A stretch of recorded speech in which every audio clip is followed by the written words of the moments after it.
ठीक है ना? हाँ सही। तो कुंडलित विन्यास के अंदर होंगी पत्तियां, ठीक है। लेकिन अलग अलग स्थितियां हैं, देखो जैसे निमग्न, ठीक है। निमग्न मतलब पानी के अंदर जो डूबी हुई जातियां हैं। निमग्न जातियों में क्या होगा, मतलब मार्सिलिया की वो प्रजातियां जो पानी के अंदर होती है, उनके अंदर पर्णवृंत कैसा होगा, लंबा होगा ना भाई, तभी तो वो लंबी, क्योंकि अगर ये पानी में डूबा हुआ है तो ये ऊंचा होगा, सीधी सी बात है।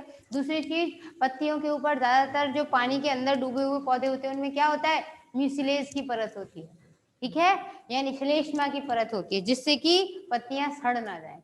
और अगर मार्सिलिया की कुछ जातियां कीचड़ में उगती हैं, है ना, मड में, या दलदली भूमि है, तो फिर उस स्थिति में उनका पर्णवृंत कैसा होगा, ठोस होगा, थोड़ा सा कठोर होगा, क्योंकि दलदल तो उसे नीचे की तरफ खींचेगा, तो उसको तो अपना ऊपर की तरफ स्पेस बनाना पड़ेगा ना, फोर्स लगाना पड़ेगा, तो दृढ़ अवस्था में पाया जाता है। तो इसमें लिखिए कि जो निमग्न होती हैं पत्तियां, निमग्न जातियों के पर्णवृंत लंबे और कोमल होते हैं। पर्णवृंत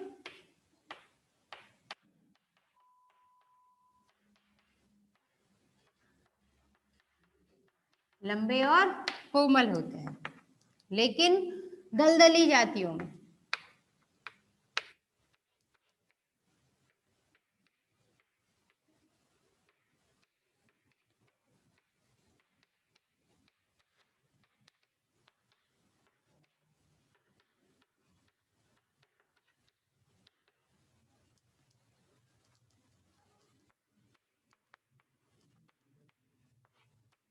पर्णवृंत थोड़े से कठोर और दृढ़ होते हैं।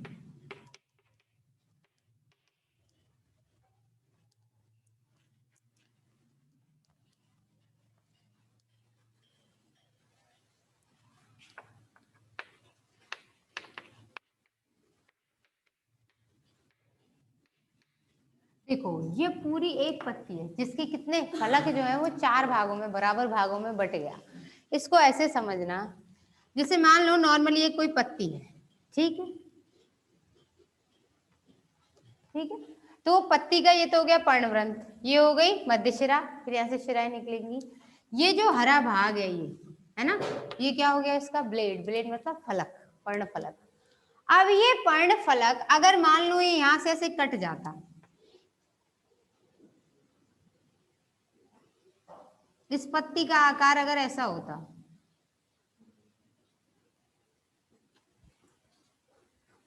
या एक और होता, कोई बात नहीं, तो इसका आकार फिर ऐसा दिखाई देता कि नहीं देता। यहाँ कटाव थोड़ी ना है, ये देखो है तो ज्वाइनिंग ही ना पूरी की पूरी, तो ये यानी कि ये जो यहाँ से कट लगा हुआ था ये थोड़ा नीचे गहरा हो गया, इसलिए ऐसा लग रहा है कि इस एक ही पत्ती में कितनी पत्तियां जुड़ी हुई है। आई बात समझ? सेम कंडीशन यहाँ होती है। पत्ती की संरचना थी कुछ इस तरह से, ठीक है, वो बट गई यहाँ, ये स्थिति। आई बात समझ? फिर इनका अरेंजमेंट जो हुआ वो इस तरीके से हो गया।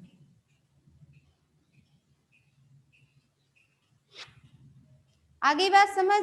एक ही पत्ती है, उसका एक ही ब्लेड है, ब्लेड मतलब उसका फलक एक ही है, लेकिन उस एक ही फलक के क्या हो गए, भाग हो गए। आई बात समझ? जैसे अभी ये एकदम हथेली है ना, अगर ये यहाँ पे कट नहीं होते, गहरे नहीं होते, तो उंगलियां बन ही नहीं पाती किसी के हाथ में, है ना, फिर सब ऐसे होते, ठीक, एक कंडीशन। तो सेम यहाँ पे है ना, फिर लिखना भी नहीं पड़ता। तो लिखिए पत्ती का फलक, नहीं खैर ऐसी बात नहीं है, ऐसे ही नहीं मनुष्य को सर्वश्रेष्ठ कृति कह देते, लिखना होता तो कोई दूसरा तरीका ढूंढते, लिखना जरूरत है अगर तो अपने आप सब सेट हो जाता है दिमाग, ठीक है ना, जब पता है पेपर आने वाले हैं तो सब पढ़ना शुरू कर ही देते हैं। पत्ती का फलक,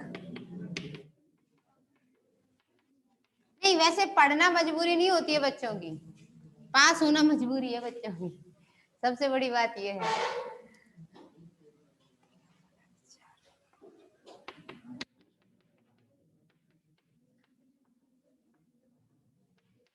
चलो लिखो। अर्चना बातें नहीं।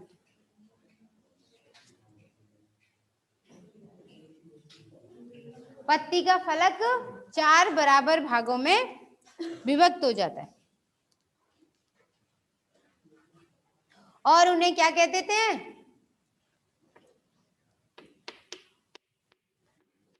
जिन्हें पर्णक कहते हैं। अब समझ आया? कल पूछ रहे थे बच्चे कि पर्णक और पर्ण में क्या अंतर है। जिन्हें पर्णक कहते हैं।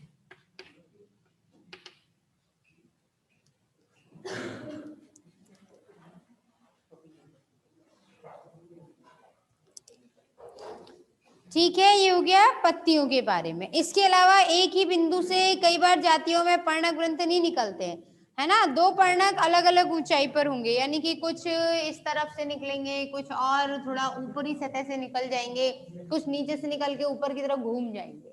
ये है उसका मतलब, और कुछ भी नहीं है। ठीक है। और इसके अलावा क्या होगा? अनुप्रस्थ शिरिकाओं के द्वारा जुड़ी होती है पर्णक। जिसको ये समझ नहीं आ रही हो ना लाइन, वो ऐसा करना, यहाँ पे एक डायग्राम बनाना है ऐसे।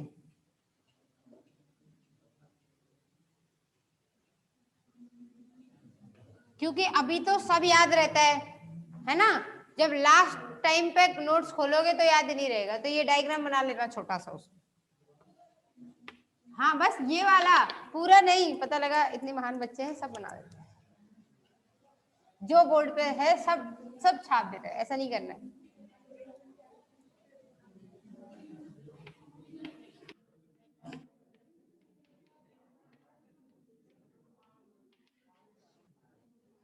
पर्णक कैसे होते हैं? द्विभाजित। ये जो स्थिति है उसे क्या बोलेंगे? द्विभाजित स्थिति। 2 भागों में, एक इधर एक इधर ऐसे। और इसके अलावा इसमें फिर क्या होगी? मध्य शिरा। पत्तियां जो होंगी वो ज्यादातर कैसी होंगी? द्विभाजित, और शिरिकाएं होंगी और शिराएं भी होंगी।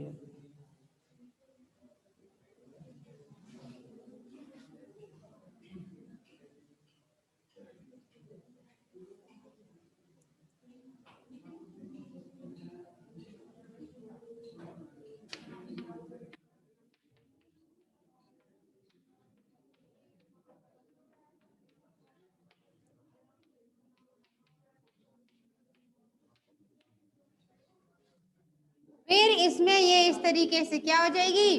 शिरिकाएं पाई जाएंगी। ठीक।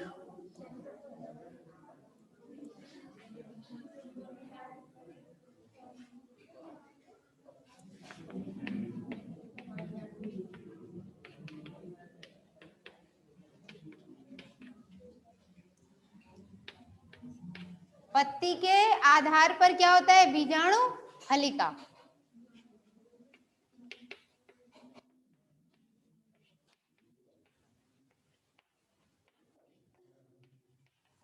फलिका उपस्थित रहती है। ठीक, ये पत्तियों के बारे में हो गया। उसके बाद इसका क्या लिखेंगे हम लोग? आंतरिक संरचना लिखेंगे कि अंदर एनाटॉमी क्या होती है। अच्छा, अभी तक जो पढ़ा बाहरी संरचना, उसे क्या कहते हैं? मॉर्फोलॉजी। याद रख लेना, बाहर की संरचना क्या कहलाती है? मॉर्फोलॉजी। आंतरिक संरचना एनाटॉमी। और वो सारे अंग मिलके काम कैसे कर रहे हैं उसे क्या कहते हैं? फिजियोलॉजी या कार्य की। ठीक है, सेकंड पेपर ही आपका शायद फिजियोलॉजी का है ना। हाँ मैम के पास सही।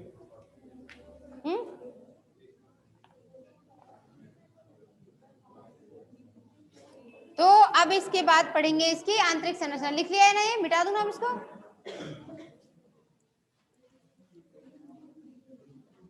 हेडिंग डालिए, मार्सिलिया की आंतरिक संरचना।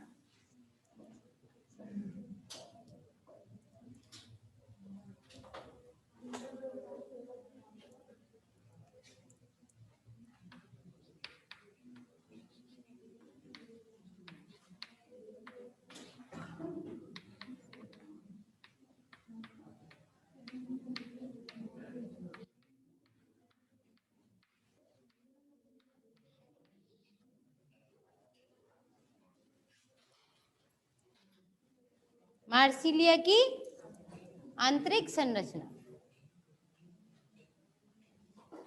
तो आंतरिक संरचना में सबसे पहले लिखिए प्रकंद, फिर पत्ती की पढ़ेंगे और पत्ती के बाद फिर स्पोरोकार्प की संरचना पढ़ेंगे, वही ज्यादा इंपॉर्टेंट होती है।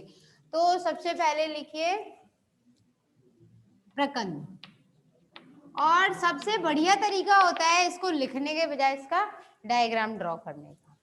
ठीक है, तो डायग्राम ड्रॉ करने के लिए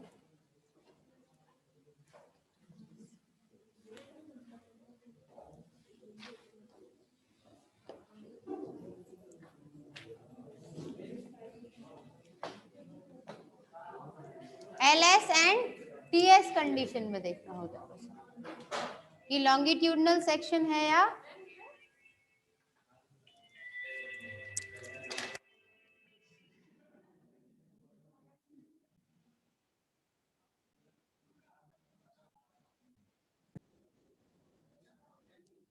अच्छा ठीक है, अब सुन लो।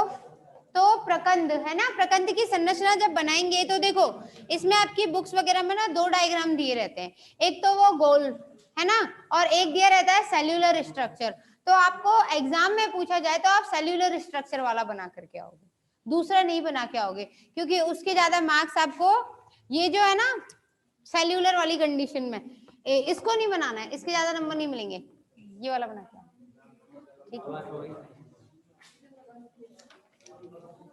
ठीक है, वो जो मैं आपको वही बनवाऊंगी। ठीक है, अभी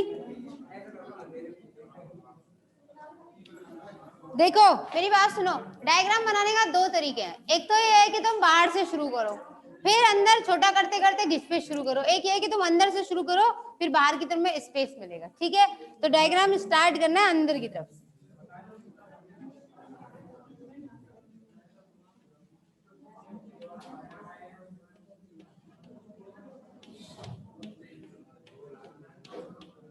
जैसे बना रही हूँ फॉलो करते जाओ। हाँ मतलब अभी बनाओ जैसे बना रही हूँ। नहीं नहीं नहीं नहीं नहीं, गिनना नहीं है कोशिकाओं को, फिर तो समस्या हो जाएगी। ऐसे कैसे कब तक कोशिकाएं गिनते रहोगे तुम।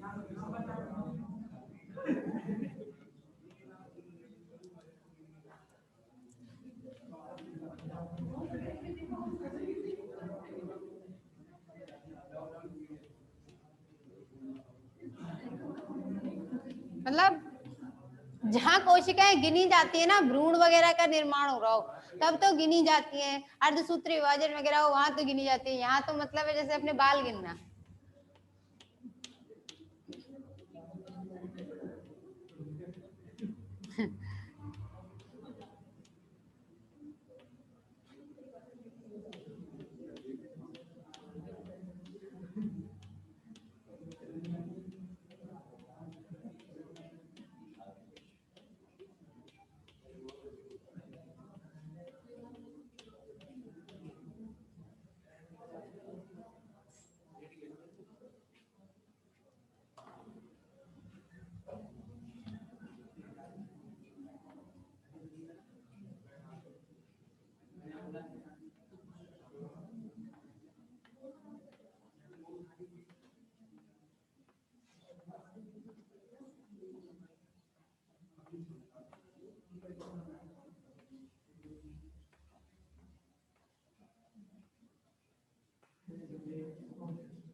इतना बना लिया।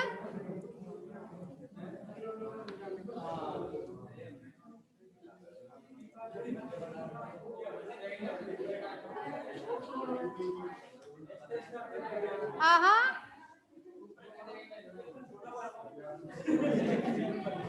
कोई बात नहीं, आप या तो नए पेज में बना लो या एडजस्ट कर लो, ठीक है, कॉपी में तो कोई बात नहीं, मेरी बात सुनो, मेरी बात सुनो, ठीक है, आप लोग कॉपी दो अपनी, कोई नहीं। जैसे आप लोगों ने ऐसे बनाया ना, अब आप कह रहे ऊपर जगह नहीं बची, कोई बात नहीं, इधर तो जगह बची है, आप इसको इधर की तरफ बढ़ा दो, यूं बना लो, समझ आ गई बात?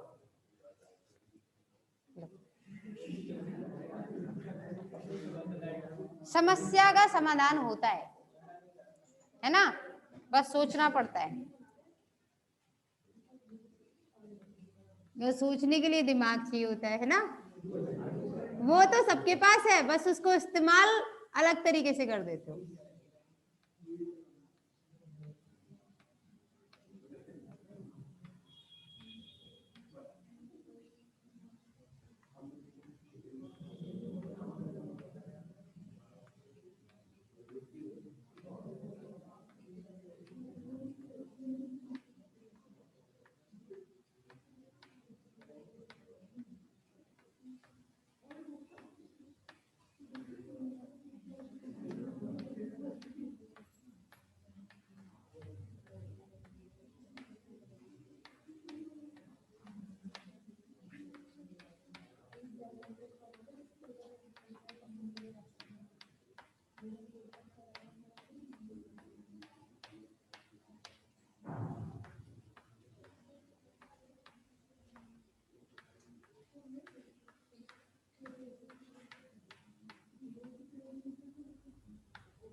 मार सी दिया है।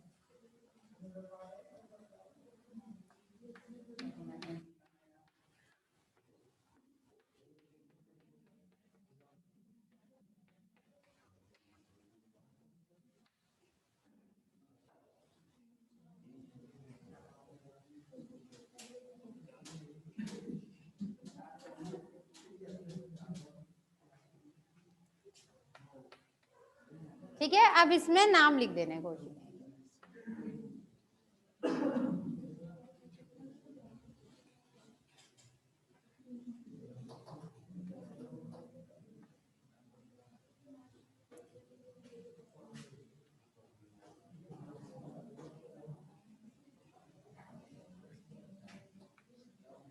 अच्छा बताओ, इंग्लिश में लिखूं कि हिंदी में लिखूं?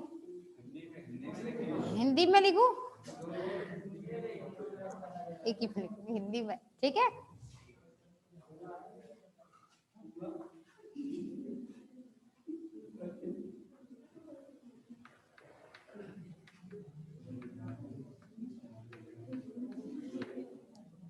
बाह्य त्वचा, एपिडर्मिस, ठीक है, उसके बाद ये हो गया बाह्य वल्लपुट,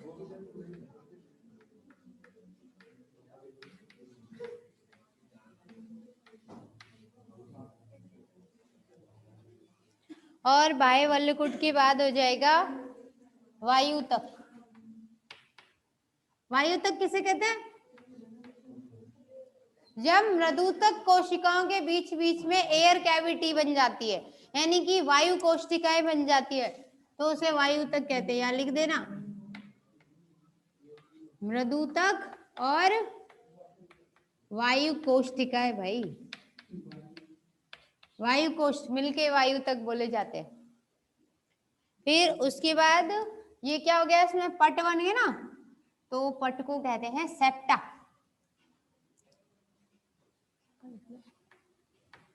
पट, उसके बाद आगे पैरेन्काइमा यानी ये हो गया मृदुतक, और मृदुतक के बाद हो गया स्क्लेरेन्काइमा यानी कि स्थूल कोणों तक।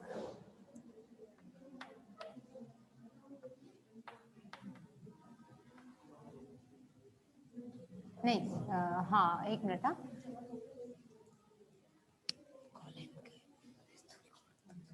द्रणों तक।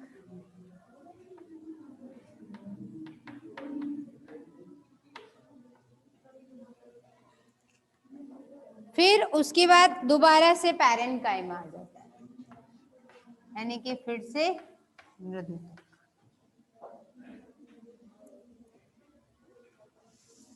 उसके बाद आगे इसमें आएगा आउटर एंडोडर्मिस यानी कि बाह्य अंतःत्वचा।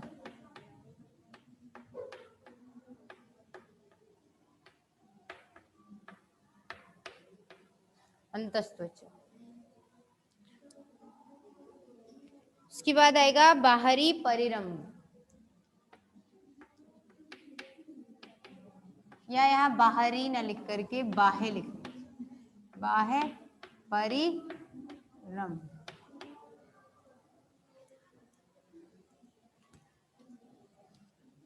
उसके बाद आगे लिखिए बाहरी फ्लोएम।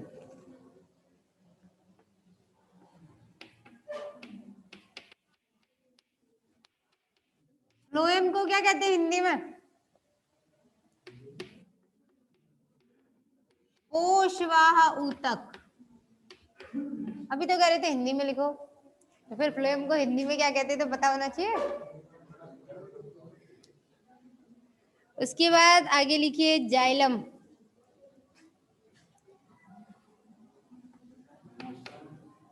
और जाइलम को क्या कहते हैं? दारूतक।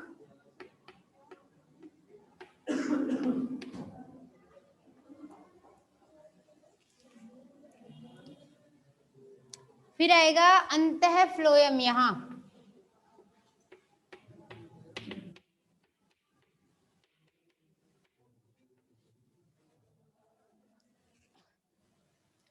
और अंतः फ्लोएम के बाद अंतः परिरंभ।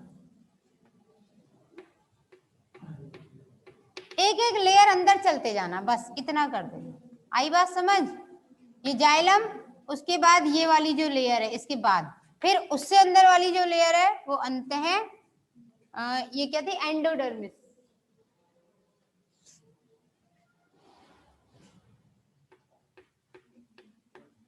सॉरी परिरंभ है ना। और अंतः परिरंभ की बाद फिर आएगी अंतः ये वाली बिल्कुल अंदर की तरफ जो है आंतरिक अंतःत्वचा।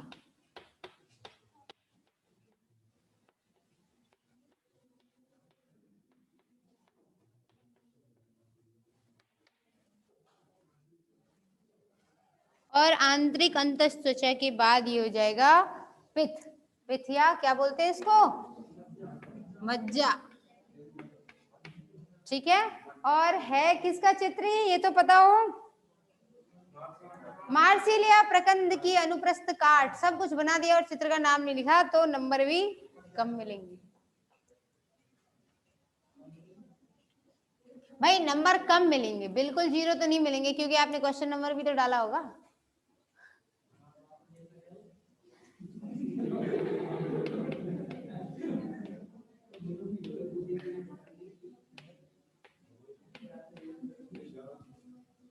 मार्सिलिया प्रकंद की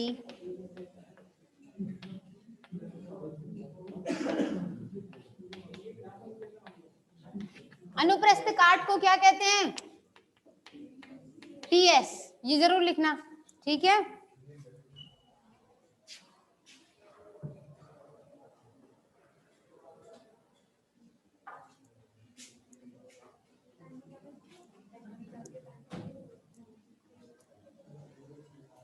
ठीक है, बना लिया तो जल्दी बनाओ। इसके नाम लिखना ज्यादा जरूरी है ना। बाकी तो आप लोग, क्योंकि इसके डायग्राम आप लोग फिर फाइल में भी तो बनाओगे अपनी। हाँ फाइल बनेगी, आप लोगों की प्रैक्टिकल फाइल्स बनेंगी और फाइल अपनी खुद ही बनाना, क्योंकि आप लोग अपनी फाइल खुद बनाओगे तो आपको प्रैक्टिस अच्छी हो जाएगी, आधा याद हो जाएगा उसको। फिर इसके बाद आगे हम लोग पत्ती की संरचना बनाएंगे। मार्सिलिया की पर्णफलक की उदग्र काट, ठीक है, और पर्णवृंत की। तो देखो ऐसा है, ये बना लिया, हाथ खड़ा करना कितनों ने नहीं बनाया, नहीं बनाया जिन्होंने।